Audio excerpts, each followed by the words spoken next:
తక్కువ ఖర్చులో ఎక్కువ గోల్డ్. జూబ్లీ హిల్స్ నుంచి వైజాగ్ వరకు ముకుంద జ్యువెలర్స్ గోల్డ్ హంగామా. అవునండి, మంచి తీర్పు ఇచ్చింది కోర్టు. ఎవరైతే కూడా మతం మారారో వాళ్ళకి రిజర్వేషన్ ఉండకూడదు. ఇది నిజమే. దాన్ని అందరూ కూడా అమలు చేయాల్సిన అవసరం కూడా ఉంది. దీన్ని అందరం కూడా సపోర్ట్ చేస్తున్నాము.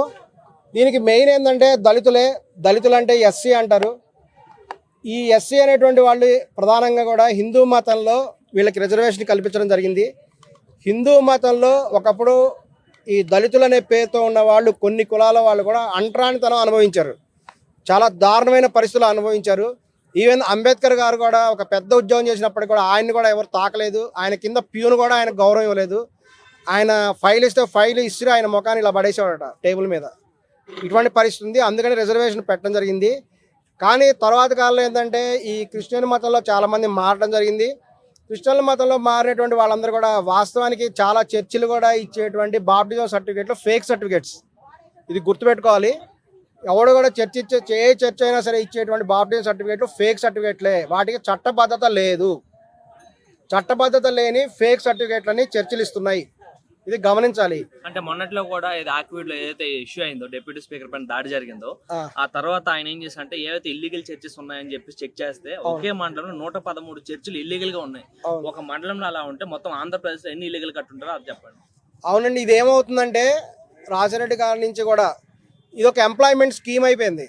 ఎవరికైనా సరే ఉద్యోగం లేకపోతే ఒక ఫౌండేషన్ పేరుతో ఒక చర్చ్ పేరుతో రిజిస్ట్రేషన్ చేయండి, ఒక చర్చ్ అని పెట్టేసుకోండి, ఒక హాల్ రెంట్కి తీసుకోవడం, ఒక చర్చ్ అనే పేరుతో పెట్టేసుకోవడము. తద్వారా కూడా వాళ్ళకి కొంత ఫండ్స్ వస్తుంటాయి, ఫారిన్ ఫండ్స్ వస్తుంటాయి. వాళ్ళకేంటంటే ఒక మనిషిని మారిస్తే ఇంత అమౌంట్ అని వస్తుంది. నిజం చెప్పాలంటే జీసస్ క్రైస్ట్ అనేటువంటి ఆయన్ని మేమందరం గౌరవిస్తాం. హిందూ మతస్థులు కూడా జీసస్ క్రైస్ట్ని గౌరవిస్తారు. ముస్లిం మతాన్ని కూడా తోటి మతాలన్నింటి కూడా గౌరవిస్తాం.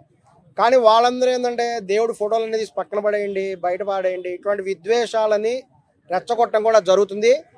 ఈవెన్ దళితులలో ఈ రోజున చాలా వివాహాలు పెడాకులు అవుతున్నాయి. దళితుల్లో విడాకులకి కారణం ఏంటంటే మత మార్పిడే.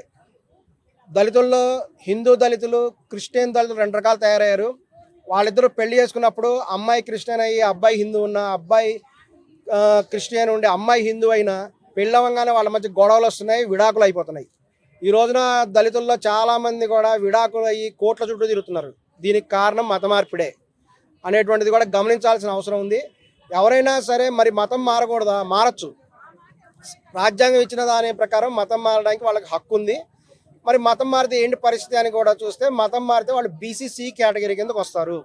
దీని గురించి స్పష్టంగా చట్టంలో ఉంది. బీసీసీ అంటారు వాళ్ళని. మరి బీసీసీ వాళ్ళకి ఏంటంటే మరి అందరూ బీసీసీలో ఎందుకు మారట్లేదు? బీసీసీ అనేటువంటి వాళ్ళు మైనారిటీ కిందకు వస్తారు.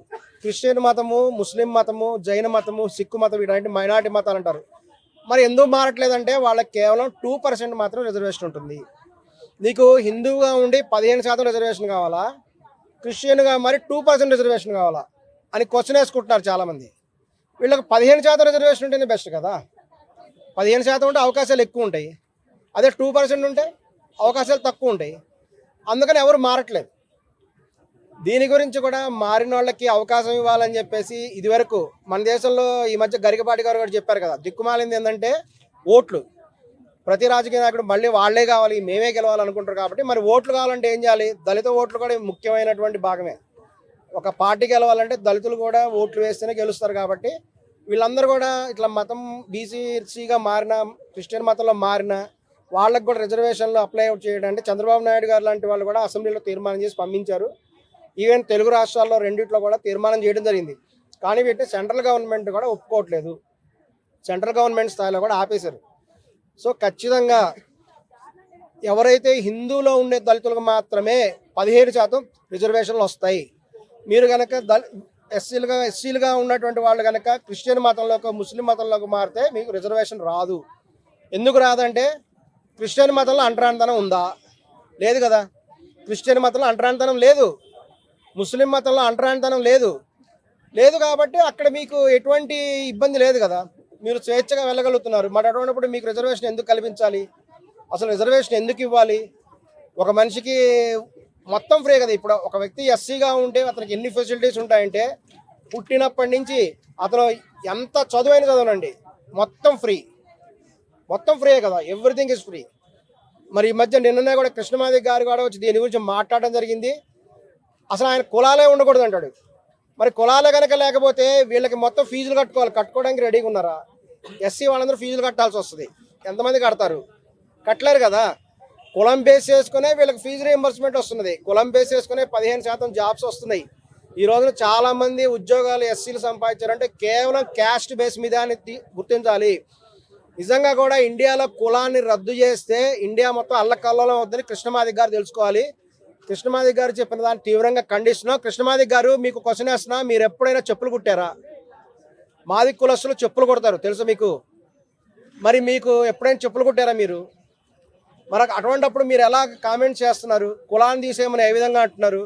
ఒక బ్రాహ్మణులే ఎలాగా పురోహితులు ఉండాలి, వేరే వాళ్ళు ఎందుకు ఉండకూడదు ఎందుకు అంటున్నారు? ఆయన మన ప్రెస్ మీట్ లోకి వచ్చి కూడా ఏమంటున్నారంటే రాజ్యాంగం చేంజ్ చేయాలి అని చెప్పేసి ఆయన అంటుండే కదా. ఏమని రాజ్యాంగం చేంజ్ అంటే అదేమన్నా బైబిలా లేదంటే బైబిలా లేదంటే భగవద్గీతనా ఖురానా అలాంటప్పుడు చేంజ్ చేయొచ్చు కదా రాజ్యాంగం అంటున్నారు. లాస్ట్ టైం అక్టోబర్ 400 అని చెప్పి మోదీ వచ్చి నేను రాజ్యాంగం చేంజ్ చేస్తా ఉన్నప్పుడు వీళ్ళందరూ ఎక్కడికి వెళ్ళారు?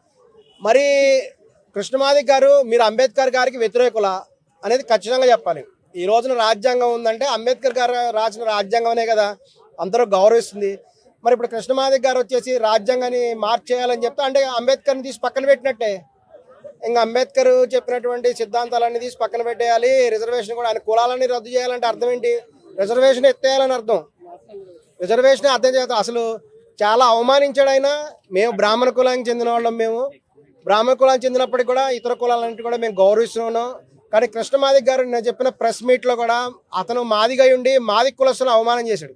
అదేంటంటే జాంబవంతుడు అంట కృష్ణుడికి తన కూతురిని పెళ్లి చేశాడంట, అందుకని కృష్ణుడి బావ అంటాడంట. జాంబవంతుడు అంటే ఎలుగుబంటి, ఆ విషయం తెలుసా ఆయనకి? అంటే మాది వాళ్ళందరూ ఎలుగుబంట్లా?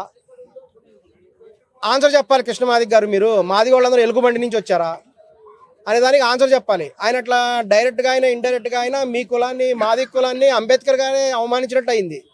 మాది కులస్తులు అందరూ ఎలుగుబంటి నుంచి వచ్చారని చెప్తున్నాడు ఆయన. జాంబవంతుడు జాంబవంతు అంటే ఒక ఎలుగుబంటి. అది ఎలుగుబంటికి కూడా కులం ఉంటుందా? కృష్ణమాది గారు మీరు ఏం మాట్లాడుతున్నారో మీకు తెలుస్తుందా? ఇష్టం వచ్చినట్టు మాట్లాడచ్చు, ఎవరు కౌంటర్ ఇవ్వనుకున్నారు. ఈ మురళీ శర్మ ఉన్నాడు, నీకు వదలను, గుర్తుపెట్టుకోండి. ఖచ్చితంగా ఇప్పుడు అందరూ కూడా సమాజంలో కూడా చైతన్యం వచ్చింది. ఎంఆర్పిఎస్కి కేవలం కృష్ణమాది గారు ఒక్కడే హెడ్ కాదు, మాదిక సంఘాలు చాలా ఉన్నాయి. ఈ రోజున సమాజం ఏంటంటే ఏది మంచి ఏది చెడు అందరికీ తెలుసు. ఎందులో న్యాయం ఉంది ఎందులో అన్యాయం ఉంది అనేది తెలుసు. కాబట్టి ఆయన ఈ విధంగా కూడా కృష్ణమాది గారు చెప్పినటువంటి తీవ్రంగా ఖండిస్తున్నాం. ఇండియాలో కులాలు ఉంటేనే రిజర్వేషన్ వ్యవస్థ ఉంటుంది. కుల వ్యవస్థ కన్నా తీసేస్తే రిజర్వేషన్లు ఎత్తేయాలి. రిజర్వేషన్లు ఎత్తేస్తే మొత్తం కూడా ఎస్టీ రిజర్వేషన్లు, ఎస్సీ రిజర్వేషన్, బీసీ రిజర్వేషన్ అన్ని కూడా పోతాయి. అయితే ఇల్లీగల్ గా చాలా చర్చలు అయితే ఆంధ్ర కట్టడం జరిగింది. దాని గురించి ఏం చెప్పాలి? ఇల్లీగల్గా కట్టినటువంటి కట్టలు ఏంటంటే వీరు ఎక్కడో చోట సైట్లు ఆక్యుపై చేసుకోవడం, చర్చిల పేరుతోటి దోపిడీ చేసే వాళ్ళని తీవ్రంగా కూడా ఖండించాలి. ఇల్లీగల్ చర్చిలని కూడా ఖచ్చితంగా ఖండిస్తున్నాం. మీరు నైతిక విలువల గురించి చర్చిల్లో చెప్పినప్పుడు మీరు ఇల్లీగల్గా ప్రభుత్వ స్థలాలు ఆక్యుపై చేసుకొని చట్టవిరుద్ధంగా చర్చిలు ఎందుకు కడుతున్నారు? మీరు చట్టవిరుద్ధంగా చర్చిలను కట్టడం, తర్వాత వాడి గురించి పోరాట చేయడం. రాజకీయ నాయకులు ఎట్లకైనా వాళ్ళు ఓట్ల కోసం వస్తారు. రాజకీయ నాయకుల పరిస్థితి ఈ రోజున ఎమ్మెల్యే క్యాండిడేట్స్ అంటే ఒక అడక్క తినే వాళ్ళ తయారైంది. ప్రతి వాడి దగ్గరికి వచ్చి నమస్కారం పెట్టాలి. వీళ్ళేమో మా ఇష్టం వచ్చినట్టు కట్టుకుంటాం, మీరు ఓకే అంటే మీకు ఓట్లు వేస్తాం. ఓట్ల కోసం చివరికి ఎమ్మెల్యే క్యాండిడేట్స్ని, ఎంపీ క్యాండిడేట్స్ని కూడా బ్లాక్మెయిల్ చేస్తున్నారు. వాళ్ళు ఏంటంటే చర్చలు ఏమైనా కట్టుకోండి మీ ఇష్టం అని చెప్పేసి వాళ్ళు ఊరుకుంటున్నారు. చర్చలు కూడా చట్టబద్ధంగా కట్టాలి. లేదంటే మేము త్వరలో కూడా పోపుకి లెటర్ రాయడం జరుగుతుంది. భారతదేశంలో చాలామంది పాస్టర్ ముసుగులో కొంతమంది తప్పులు చేస్తున్నారు. తప్పులు చేసేటువంటి పాస్టర్లని, ఇతర మతాలని కించపరిచే పాస్టర్ని ఖచ్చితంగా కూడా ఎదుర్కొంటాము. భారతదేశంలో మత స్వేచ్ఛ ఉంది కాబట్టి, లౌకిక దేశం కాబట్టి ప్రతి మతాన్ని ఎవరికి నచ్చిన మతం వాళ్ళు అవలంబించవచ్చు. తమ మతాన్ని తాము అనుసరిస్తూ ఇతర మతాన్ని గౌరవించాలి. అది ఫాలో అవ్వాలి తప్ప తోటి మతాల్ని కించపరిస్తే కొంతమంది మర్డర్ అయ్యారు, యాక్సిడెంట్లో చనిపోయారని చెప్తున్నారు. నార్త్ ఇండియాలో నిలబెట్టి పెట్రోల్ పోసి అంటించారు. ఇటువంటివి జరుగుతాయి, జరగకూడదనే భావిస్తున్నాము. ఖచ్చితంగా కూడా ఎవరైతే పాస్టర్ల ముసుగులో మోసాలు చేసేవాడిని మీ తోటి పాస్టర్లో ఎదుర్కోవాలి. అటువంటి వాళ్ళని ఖండించాలి.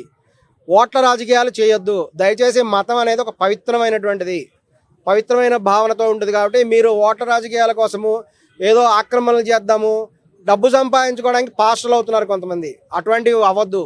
మీకు నిజంగా భక్తి ఉంటేనావండి దయచేసి అక్రమార్కులు ఎవరైతే పాస్టర్లుగా ఉన్నారో వాళ్ళని తోటి పాస్టర్లు తొలగించాలని కోరుతున్నాం.